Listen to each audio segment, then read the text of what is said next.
मम नाम विवेकः इति अहं यदा मुखात् निर्गतः मम नाम निश्चयेन तदानीमेव भावः आगतः आम् अधुना अहं संस्कृतं वक्तुं शक्नोमि।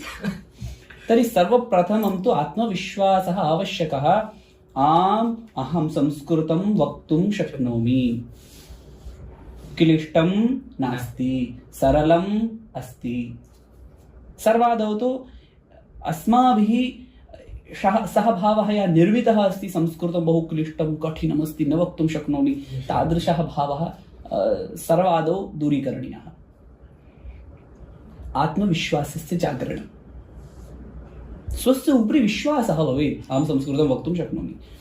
अनन्तरम् अहं यदा संस्कृतम् आरब्धवान् तदानीं मुखात् एकं वाक्यम् आगतं, मम नाम विवेकः, अहं छात्रः, अहं बालकः, अहं युवकः। एषः